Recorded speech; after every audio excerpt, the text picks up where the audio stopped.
30 de octubre, Noche del Diablo. Esta es la noche en la que Eric Draven y Shelley Webster son asesinados en la película de El Cuervo de 1994. Un año más tarde, Eric es traído de vuelta al mundo de los vivos por un cuervo para enmendar el mal. La peli de El Cuervo está basada en un cómic escrito por James O'Barr, fruto de su propia tragedia al perder a su novia por culpa de un conductor borracho.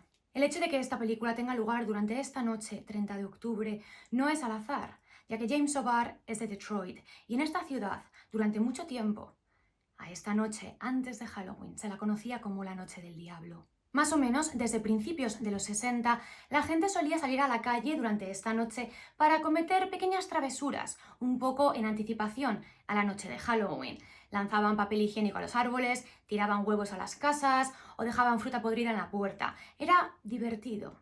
Sin embargo, a partir de finales de los 70, esas travesuras fueron escalando en gravedad cada año y se acabó convirtiendo en una noche muy peligrosa con actos vandálicos, entre los que se incluyen prenderle fuego a todo lo que encontraban a su paso. Fuego a tope.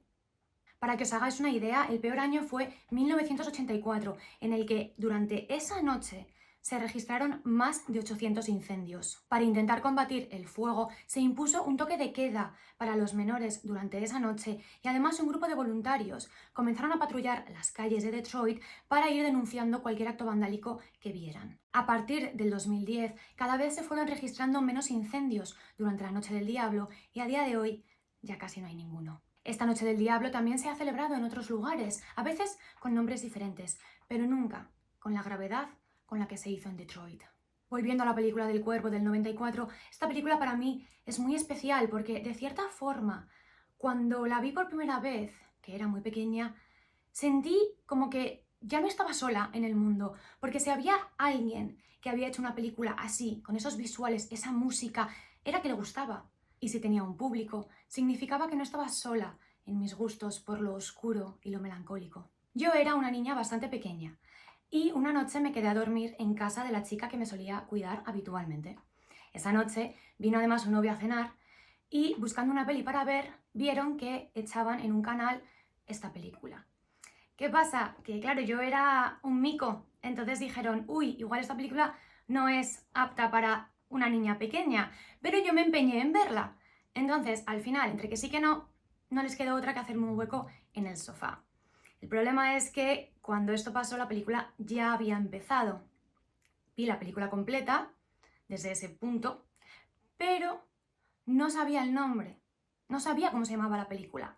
Y yo me había quedado fascinada con esa historia de Eric, esos visuales, esa banda sonora, ese mundo oscuro que me encantaba, pero no sabía cómo se llamaba la película. Y ahora me diréis, haberlo buscado en internet, vale. Os tengo que recordar que yo soy bastante antigua y os estoy hablando de una época en la que no había internet en casa, ¿vale? Aún no había llegado. La única forma de saber el nombre de una película era viendo el periódico y la programación de ese día y yo no tenía acceso a eso, con lo cual no sabía el nombre. Por mucho que preguntaba a mi alrededor, ¿habéis visto una película súper oscura de un chico que va maquillado con rayas en los ojos y quiere vengarse porque le han robado al amor de su vida? Nadie sabía decirme cuál era, obviamente. Entonces, durante muchos años, pues simplemente tenía esas imágenes en la cabeza, estaba fascinada por ellas, pero no podía encontrar el nombre de la película, hasta que una noche la volví a ver en la tele. Cuando me di cuenta de que esa era la película, corría por un VHS para poder grabar la película. Es verdad que la grabé otra vez empezada, pero ya había visto el título, sabía qué película era, El Cuervo.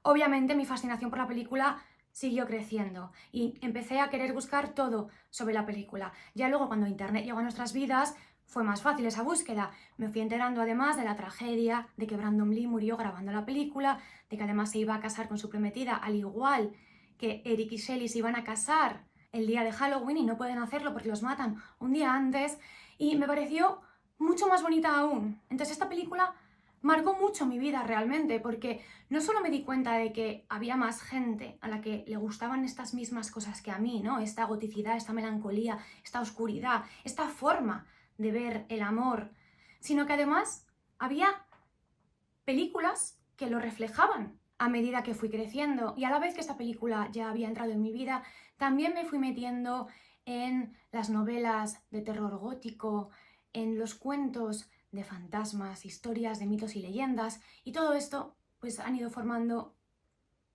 lo que soy a día de hoy. Así que según mi visión de la vida, puedo decir que esta película no solamente es un peliculón, sino que además para mí es una película muy melancólica de terror gótico. Porque aunque muchos me argumentéis que está basada en un cómic, que es más de venganza, que es más de acción, yo la veo de forma diferente. Yo esta película la veo como una película en la que a una persona que estaba muy enamorada le arrebatan lo que más quiere en su vida y le dan la oportunidad de enmendar el mal, que lo hace en forma de venganza, obviamente, pero está constantemente movido por el amor, por esos sentimientos tan fuertes que Eric tiene, que lo hacen no poder descansar en paz con su amada hasta que no enmiende ese mal que les hicieron de forma injusta. Además, esta película tiene todos y cada uno de los elementos del terror gótico de mi vida anterior. El héroe, que es Eric, la dama que cataliza toda la historia, que es Shelley, el villano, Top Dollar. Tenemos el escenario, que es un personaje en sí mismo, esos visuales, ¿no?, que nos ha dado Alex Proyas en esa ciudad en donde siempre llueve. Tenemos el elemento religioso en cuanto que el cuervo trae de vuelta a Eric del más allá. El destino, porque es algo de lo que no pueden escapar, porque ya al principio de la película los matan. Y Eric vuelve, porque no puede descansar en paz por el daño injusto que les han hecho, pero no vuelve para que puedan volver los dos a la vida, no. Vuelve para poder estar tranquilo con Shelley en la muerte. Y el melodrama, porque tenemos unos personajes en esta película que son altamente emocionales, no solamente Eric y Shelley, porque obviamente Eric vuelve por ese sentimiento tan horrible que tiene dentro, ¿no?, por el mal que le han hecho. Pero todos los personajes que configuran esta película tienen unas emociones muy marcadas, que son los que le llevan a hacer lo que hacen. De hecho, la muerte de Top Dollar, Eric la lleva a cabo a base de transmitirle todo el dolor y las emociones negativas que sintió Shelley antes de morir. ¿Qué hay más melodramático y romántico que eso? Podría estar horas hablando de esta película, pero tampoco quiero que este vídeo se alargue demasiado y en ningún momento pretendo convencer a nadie. Simplemente, pues me emociono al dar la visión que tengo yo de esta película. Como dato curioso, mencionar que cuando se empezó a hablar acerca de la posibilidad de hacer una película de El Cuervo basada en el cómic, se le propuso a James O'Barr la idea de hacer un musical con Michael Jackson como protagonista en el papel de Eric Draven. Me encantan los musicales de terror, pero menos mal que descartaron esta idea porque la película que tenemos es maravillosa. Yo tengo la tradición de ver esta película todos los años, esta noche, el 30 de octubre, y quiero compartir esta tradición con vosotros. Así que esta noche vamos a ver El Cuervo. Y recordar, no llueve eternamente.